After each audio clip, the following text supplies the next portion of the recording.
Hello, my name is Stephanie Marianne, and I'm here today with Pia and Matt, who are clients of mine, and we're going to chat about the work that I do. So Pia and Matt, why don't you tell me a little bit about how you came to know me and how we came to work together? I think it's a very similar story for both of us, so do you want to tell it, or do you want... Sure. Okay. Well, thanks so much for having us, first of all. Well, we used to work close by, and I think you just walked by and started talking to me one day, and I think after 5 minutes of chit-chat, you just knew my whole story. You do that. You definitely do. I remember my favorite, because where we worked had the long hallway, and I could always hear you coming with your little anklets. Oh, yes. Doing channels. I was like, Stephanie's coming. And we would have such good conversations and such, well, the brief moments we could in between us, all of us working, and then finding out that you did counseling was just like, well, we already pretty much talk about all that stuff anyways. Like, this would be amazing to sit down with you. And, And what drew you into the counseling? What was it particularly? I think it was, I felt connection from you right away. I felt a strong,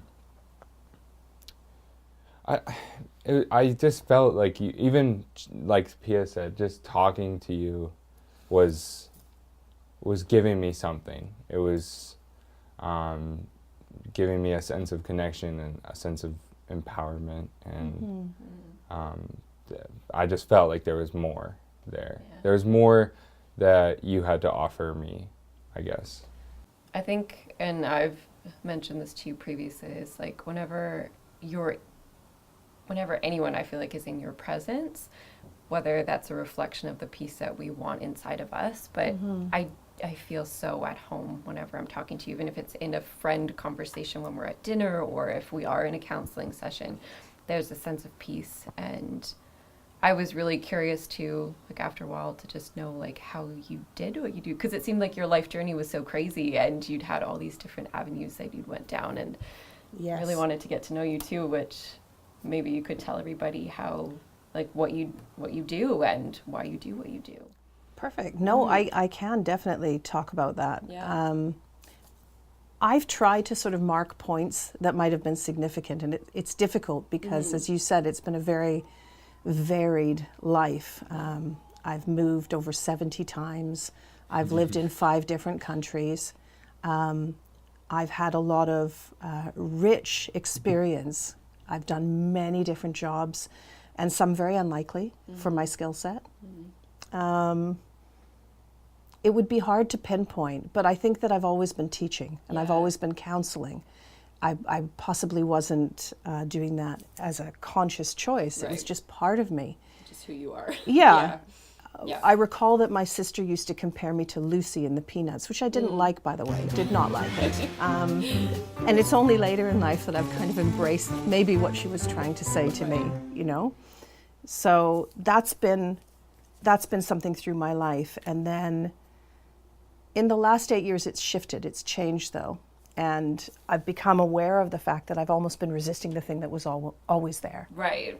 Which is like, okay, when are you going to allow yourself just to be what you are? You know. Yeah. So I started developing that more. I started making space in my life for it, and then there's a whole journey to that point. You know, I went to the Isle of Skye. I lived on the Isle of Skye, and that place really changed me. I found connection. I found family. I found epic landscapes. Tolkien-esque landscape, actually. It sounds amazing. And it's a place that people say you don't easily hide from yourself. Things sort of rise to the surface. And I find that I connect with that. That feels a lot like me.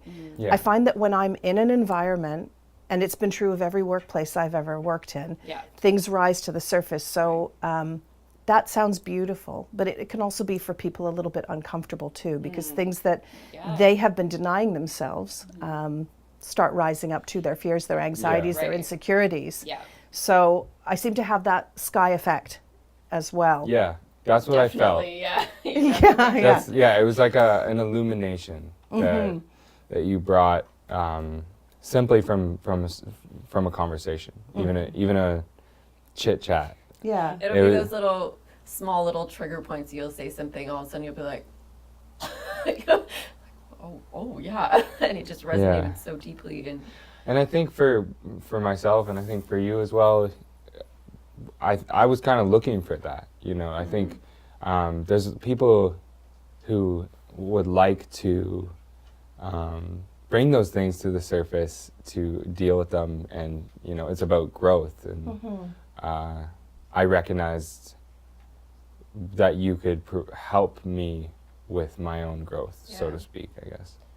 I mean, even just energetically, I believe like you were manifested in our lives in such the perfect time, because I feel like we were both ready to change too. And I mean, obviously it's been a long journey, and things come up during sessions that definitely still take a while to work through. But I remember being really ready to change, and even the things I was going through in that moment were very big things for me, but I know as soon as we started sitting down together, it didn't take very long for me to just realize, that's just a little shift that I have to make. And your practice is so beautifully simple, but it gets to your core. You just feel it. So you're describing the process with coming to me for counseling, and your question raises another question, which is around how do other people respond? I'm sure you're curious about that. Is it the same for them? Yeah, and what makes the experience of coming to you different than other counselors, other spiritual guides, those types? What makes the Stephanie experience different?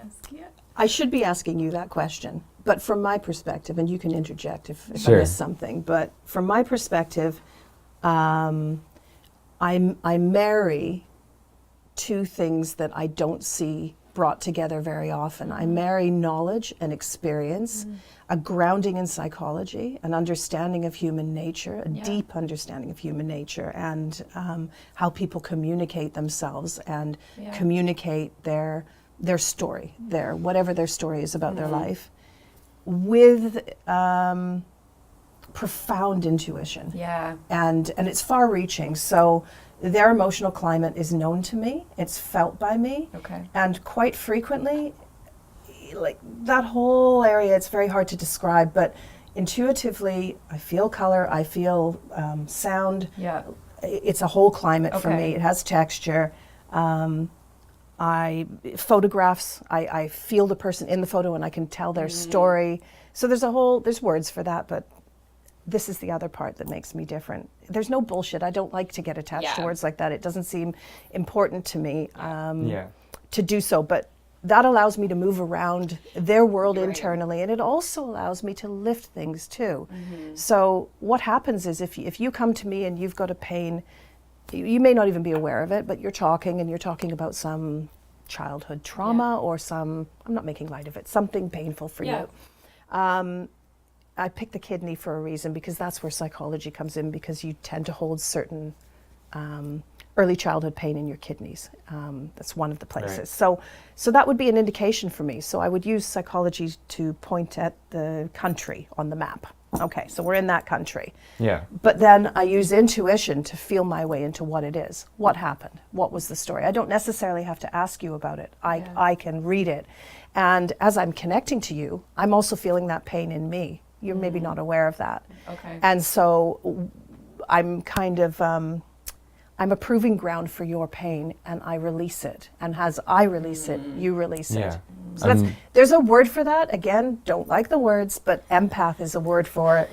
That sort of ability, which we all have. We all have this. But for whatever reason, life's given me a lot of challenges and given me the ability to move through a lot of things. And so it's brought me to this particular point where I can reflect that back to you. Like a mirror. Yeah, exactly like a mirror. And I was thinking earlier when you were speaking that, you were talking about how you feel in my company, but I'm feeling the same way. Okay. So no matter what I feel when I go into a counseling session, for example, no matter how tired, I've got my life, there's stuff going on in my life too. Maybe I've been working hard, maybe there's some issue I'm dealing with. Whatever it is, it drops away. And yeah, that's the benefit of presence. We can all benefit from that. That's the benefit of giving yourself into the moment completely.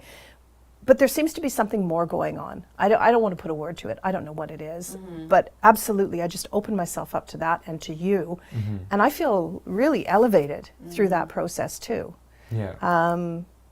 And so, is your pain my pain? Well, it's all the same thing. There is no you and me, you know, it's the same thing. We're just mirroring each other. Yeah.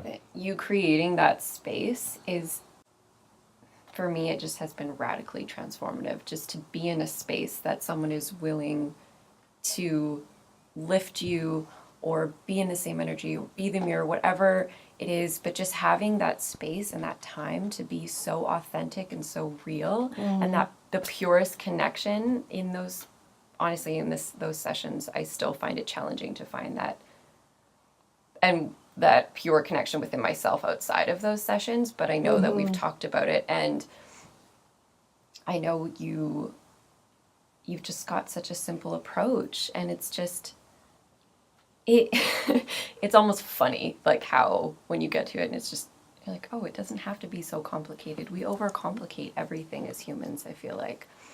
Yes. And with you, it's beautiful. Yes, we just do. being in that moment and being like, oh, it's okay. Yep. Doesn't have to be that Yeah. hard. There's a lot in, we do complicate it. And, you know, when you were talking about the journey and learning about yourself, you're not becoming, you're unbecoming. Right. You're shedding the shit, to Yeah, be Right. blunt. That's right. You are shedding the story. There are all these preconceptions about who you are based on what happened in your early years. So that's back to psychology. Right. And you have these notions and they become very persuasive. And they become your limitations or your density, if you will, that you carry with you. But it isn't you. Right. And so all I do is reflect you back to you, Yeah. essentially. Yeah. And I think it helps that I am a very real human being. You are. I think that helps people because, and I don't put that on, I just don't have patience for, I don't have any patience whatsoever for the inauthentic Yeah. Exactly. or pretense. yeah. It seems like a waste of a beautiful life. Why would I? Right? There's a stage for performing roles. I'm not going to live that out there in the world. I'd like to do my best to release that as much as possible. Absolutely. There's so many misconceptions about spirituality, or whatever you want to call it, that you have to be this yogi sitting on the top of a mountain eating raw foods, and and we talk about this all the time. It's like nothing's good or bad, really. It's just, it is what it is. And like, if something I've talked to you about is I love my wine, and there's this misconception of, oh, if you drink every day, like that's not good. But it's like, you know what? It doesn't matter at the end of the day. Like, you just got to be you. And you've definitely helped me see that in myself, that it's okay to be authentically me. It's okay to shun society's beliefs. It's okay to, like, if I just want to, like, live a life and live in the forest and do nothing, like, that's okay too. It's just, it's all okay. And Doesn't matter what it is. it just doesn't matter. And you that energy is just, to me, it's so helpful and so beautiful. And I know you are just a mirror, but you've done the work on yourself that allows me to see what I would like to change in my life too, which, and I thank you for doing that work on yourself so that you can help everyone around. I would be very curious, and I'm sure everyone else too, is what were your early influences like in your life, and those radical changes that maybe kind of got you to where you are right now? Well, my parents, definitely. They, in a complicated nutshell, they were really children in adults' bodies in many ways, emotionally children. They were living adult lives and they were providing for their family, but I see that there was a lot of their own anguish, their own insecurities in the way in which they dealt with people and the way in which they parented. Right. And so I was materially taken care of. I definitely had a roof over my head, and I had a seemingly on the surface ordinary life, but it felt not so ordinary to me living it. I definitely felt different. I was conscious of that. And one family friend said to me in the last 10 years, she said, you basically raised yourself. And that was really interesting to me because I sort of felt that way too. I felt like they were there, but the world of children and adults was very separate for them anyway, just with their kind of attitude to parenting, but also with that inner childhood trauma that informed their way of connecting with me, or not so much connecting with me. I had something from pretty much coming into life. It seems like my first word was why, and I never stopped asking it. And so that led me to a lot of different things. I experienced a lot of different ways of thinking. I read all the time. I think I told you earlier that I read a book a day through high school. I was just sort of eating them up. And often stories, you know. And I actually think in terms of stories, fiction or nonfiction, there's no difference. It makes no difference. You can learn as much. I mean, it's all unreal when you think about it. They're all stories at the end of the day. So I absorbed those stories. I looked at the characters. I listened to how they interacted, and it gave me something. So that would have been a big influence. People were saying to me, when I would speak to my friends and I would speak to people I was associated with, and I would be doing this unofficial counseling, they would say, I wish there was somebody out there like you. I had that. I wish there was somebody that did this. You should be doing this, So that kind of was a bit of a catalyst. Going to India had an unusual life-changing effect on me. And not in the typical way, it wasn't the sort of, everything is so spiritual here. Everything is everything there. It's not so spiritual. It's that, and it's life happening, and it's poverty, and it's wealth, and it's literally everything. You're assaulted. Your senses are assaulted. And I think the thing that happened to me when I went to India the first time is I came face to face with something so big I couldn't possibly control it if I tried. And I made a decision that I wasn't conscious of being a decision. I made a decision to just let go. And I remember the second I did it, I remember exactly where I was. And it was an amazing moment. It was like whatever fears you stack up in your life, whatever limitations or anxieties or notions of self that are correct or incorrect, it all disappeared in that moment. It just went. And now when you experience life in that kind of flow, it's very, very different.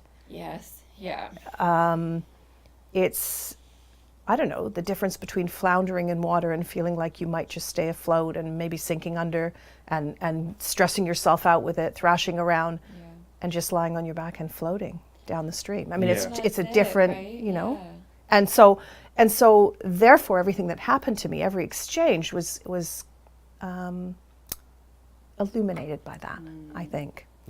And then I just had, as one astrologer I met put it, a supernatural experience. I don't know what else to call it. I don't use that word, but he did. And I met people that I had, person after person that I had extraordinary connections with. Like I knew everything about them. I felt everything that was going on within them. I felt all their thoughts, all their emotions. And not every human being, but a number of them.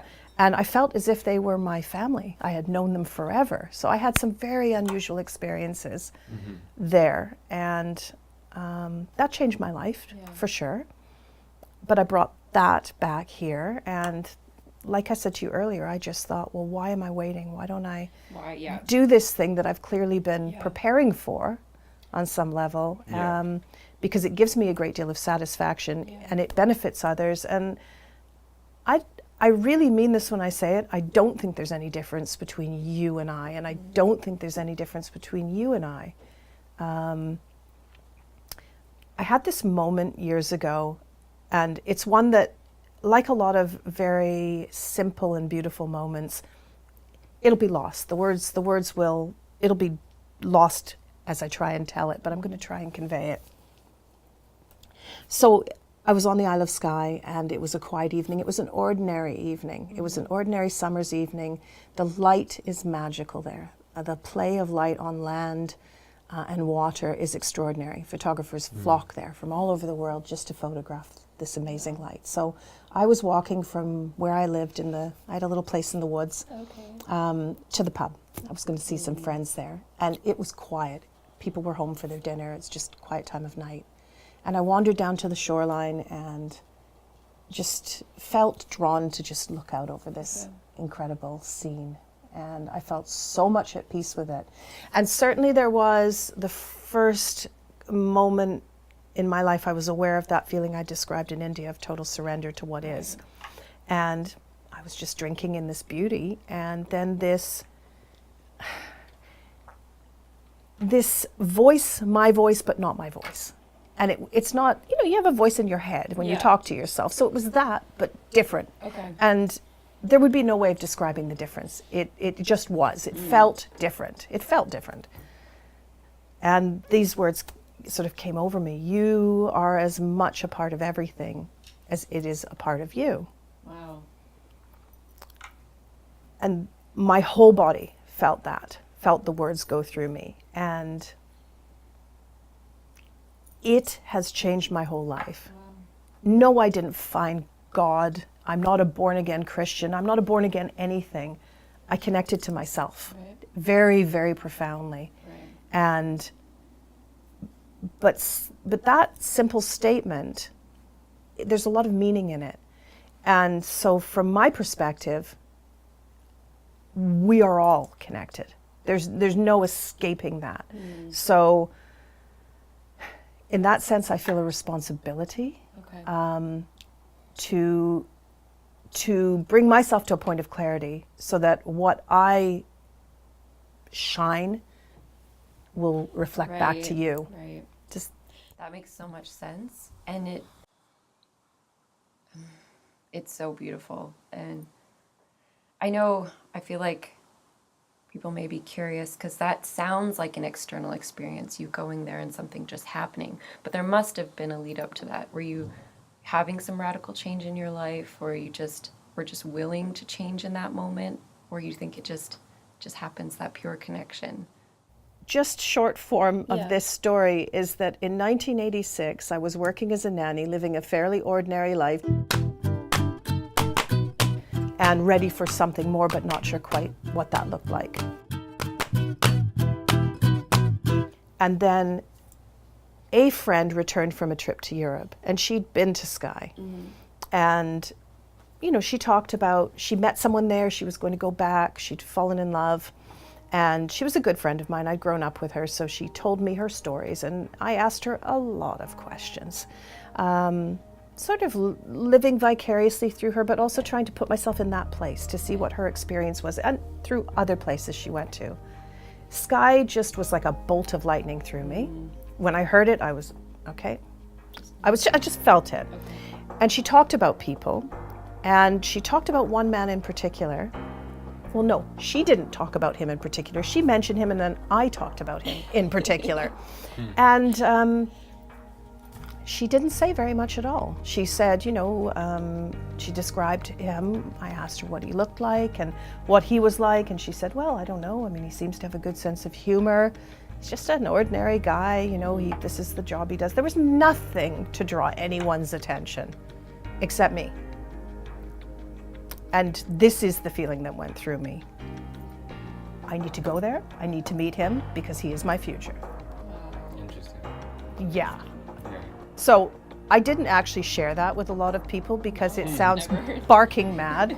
But I thought, no, I mean, I felt it, and I had complete conviction. When you go beyond faith, there's a place beyond faith. That knowing becomes a being. It truly does. There's nothing's in the way. Nothing's in the way of it. So, and that was me. I was like a juggernaut to my future. I was going. And so I did. And I met him on the first day, and I recognized him. I had never seen him before, but I felt him. And that's it. He became my first husband. And that's kind of that flow you're talking about, where you were just guided, right? You feel like? If you get out of the way of what you think of as yourself, What you think. what Yeah. you exactly Yeah. what you think of as yourself, that's there for everybody. Right. I'm not magical. I'm Yeah. just It's intuition. yeah, it is intuition. Yeah. Yeah. And so it's just like if you trust that. I mean, I'm going through a period of my life right now where that is prevalent again. Yeah. And I remember as I've entered this phase, I remember saying to both of you, I will do whatever it takes because I feel absolutely that I'm on the right path. This is what I'm supposed to be doing right now. So whatever, Yeah. it's just detail. It doesn't matter. And Yeah. I don't get too caught up in it. Yeah. Well, this is definitely what, from just experiencing you, this is definitely what you are placed here to do. You are just the most incredible woman. And I know Matt and I have experienced you individually, but what have you helped other people with? Or what are your other types of issues you help people overcome? And What kinds of things do people come to for help? Yeah. Just fears, anxieties, physical problems, things that manifest themselves physically, but I'm not a doctor and I don't profess to be. And so what happens, a couple of times people have come to me with various things that seemed medical. And in order to let myself sit there, because I feel a tremendous responsibility and I'm not a doctor, so I don't want to be treating something medical. But what I told myself is, well, I can sit and listen. yeah. And then I can redirect them to their physician. I can suggest they do this or they go to hospital or they whatever's appropriate. But I can listen. I don't think anything happens by accident. The times that's happened, there's a little part of me in my head slightly freaking out, going, I'm not a doctor. Yeah. And I've heard the story told, and it's all, physical symptoms. But as I'm listening, the times that it has happened to me, and one woman in particular really comes to mind because she'd been through a whole array of typical, doctors to try and deal with this thing that was deeper than her psychology, and it was to do with her story. And she had symptoms that were becoming debilitating for her, and she wanted it gone. What I learned from that really important lesson, just as a side note, bring me back, is that nobody, I cannot make somebody well. I cannot help somebody unless they want to be helped, unless they're really ready for it. And she wasn't quite ready for looking at some of the pain she was carrying, and this was the manifestation of it. But it was a very instructive thing for me, and also a good lesson in detachment too, to step back, because at the end of the day, her journey is also her journey, Yeah. Right. So back to what we were talking about, relationship issues, Yeah. all kind addiction, different types of addiction, problems with sexuality in terms of expressing in an authentic way, sexual dysfunction. Last night, conversation with a friend that's staying at the moment, and Confidence, like self-confidence. confidence. It was around acne. I mean, she's a fairly young woman, and it was around acne.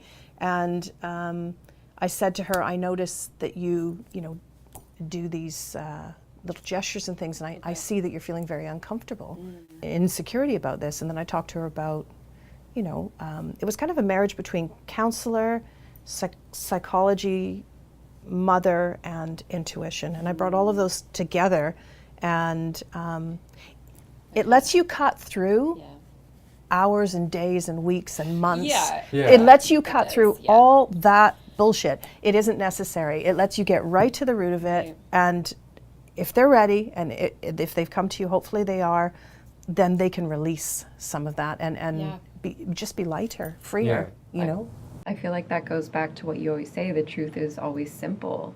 Can you elaborate on that a little bit too, a little bit more? 'Cause that just ties in perfectly, I feel like, with how...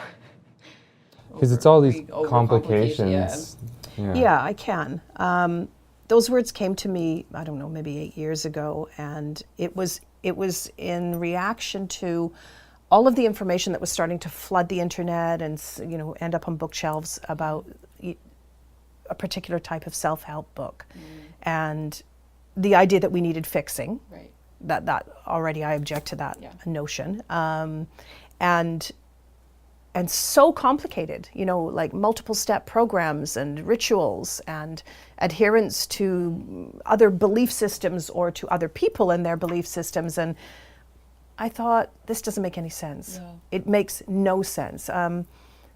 It's been said by different people. Alan Watts said it beautifully, but you are creation realizing itself in a multitude of forms. Mm-hmm.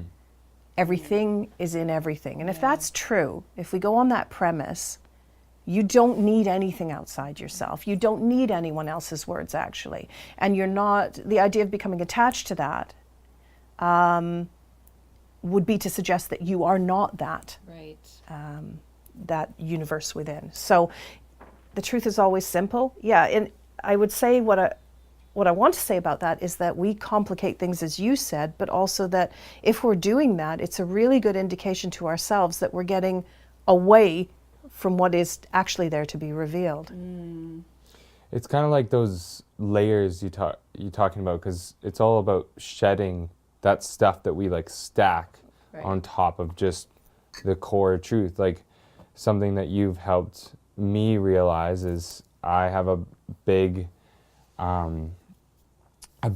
fear of not being good enough, I have a fear of being inadequate, and like that's it. It's a fear of being inadequate, and it comes out like from that point as so many different little manifestations, little things, and I get caught up in these situations that really it's like, no, let's bring it right back. This is it. You don't need to focus on all that stuff. It's like you've said to me before, understanding those external things, looking at those things, dealing with those is helpful. You don't ignore it, but you also just take a look at the source, like the thing that's internal, that core thing, which is always simple, like you say. Yeah, and that is something that you are very good at doing, is, just being like pinpointing these tiny little habits that we have that I would have never recognized was actually part of the root cause, and be like, like some little insecurity that you'll be like, oh no, that's a reflection of, your fear of being alone, which is my thing, right? And it'll be something so small and minute that I'll be like, wow, she's right, like that. And I don't have a good example right now, but it's amazing how clear and present you are to be able to just say, no, that's what that is. And just having you in front of, us or whoever, and being that mirror, is just, I can't tell you how radically transformative that has been for my life. It's been incredible, because we all need that, and of course we need to be willing to change, but sometimes you just don't know what to do. As a human, our brains get in the way, and in this society of lack, it's just like you sit there and sometimes you're like, I want to change, but what do I do? And that's where you've been a beautiful catalyst for me, and I'm sure for you too. Yeah, I think the feeling of being stuck, being lost, feeling lost, that's really something that you've helped me address and overcome, and let go. I really love what you two shared. Thank you for that. It took some courage to say it, so I really honor that, and it shows also how much you have released to be able to share it in the way that you did. Absolutely. Yeah. I feel like I said earlier that I don't have patience. It's maybe not the right way of putting it, but I'm not comfortable around inauthentic. And so I'm very motivated for people to come back to their authentic selves too. Yeah. It drives me, I think. Yeah. It informs what I do. And those little signs that you talk about, I think I also refer to them as echoes. They're Yes, an you do, echo. yeah. So if you're in a great canyon and somebody shouts something and you're distance, can you hear it clearly? Can you hear what they're saying? Yes and no. I mean, you know, it's gonna like reverberate off of whatever's there, and it's gonna start to like, what's the word? Like fade out, kind of. You know. Distort a bit? Yeah, that's a good word for it. Yeah. Okay, so for then it works. I'll make the analogy work because for me, I hear those echoes. I'm sensitive to that sound. It's not distorted for me. It's very clear. Right. For you living it, because you're so close to it, it is a little distorted. Right. So you see And it or like you perceive it. Something different. Well, completely different. Yeah. Completely different. Right. But for me, I hear it and I can trace it back to source quite quickly, which is really helpful. That's exactly it. So I think that's how I can follow the path, and it's my motivation for doing things, and it's also the way in which I do it. One really memorable experience I had was with you through counseling. Yeah. It was very much so. Both of you have experienced very primitive fear, like very primal, very strong, very influential in your life. Right. Pia, your fear looked like one thing, but it was something completely different. Totally. And that's what I find really interesting. Yeah. Do you want to? I'm fine with you mentioning it. I mean, my fear, what I thought was just my fear of dying, is this is what you're referring to, right? Yeah. And this blackness and this hole I felt deep inside of me, this pit, this point where I couldn't even talk about it, and thinking that it was just the fear of this thing itself, but realizing after not many sessions, probably even one, but then working through it continuously, is that it's a deep fear of being alone. And you draw that back to childhood too, which is just, and healing those old wounds and retelling a different story, or just comforting the inner child within you, and understanding too that we are never alone, truly, because if we all are one and everything is everything, like you say, we are never alone. And that's been, of course, I'm still working through it and I have my moments, but that has been something I had no idea it was that fear manifesting itself in my fear of death. And yeah, it's crazy. It totally different than what I thought it was.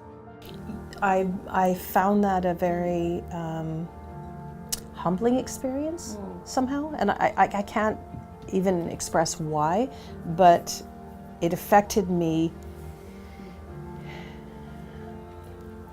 When a lion who's almighty and powerful comes to you with a thorn in its paw, and you release it from that pain, and all you did was draw it out, that is literally all you did, and they are free to go and be what they are. And you are that lion, by the way. That's an amazing experience. And I had something very similar happen with you too. Very similarly, looking like one thing, being something quite different. One of the things that I've been talking to people about recently is their attachment in holding a situation, their investment in it. And that's why patterns repeat. You know, we can understand something, we can talk about it, we can go to the root of it, but there's a reason we repeat that pattern. And it's in really sitting with that. I think acceptance is release, actually. It's just acceptance. Yeah. And I think that's what you two talk about when you, what you're expressing, only a different word, when you talk to me. You just feel accepted. Right. Yeah. It's like it's presence. From presence is the awareness of these things on multiple levels, like starting at the top and going down, and then sitting with that awareness and just accepting whatever is there. And forgiveness for me was a huge thing too. It was just being able to sit with it and not feel guilt and forgive myself in those moments. I always thought I had to fight something. I always thought I had to wrestle with these feelings and these, this turmoil. And you helped to show that it's not, because it's really myself, and fighting with myself isn't going to go anywhere, so. No, Those stories, right? we can entertain ourselves doing that for decades if we want to, or we can release it in even a moment, potentially. Yeah. So, Yeah. Thank you for everything that you do. Yeah. you are most welcome. Thank you for coming and talking to me today. Yeah, Anytime. absolutely. It was lovely. Thank you. It's been a pleasure.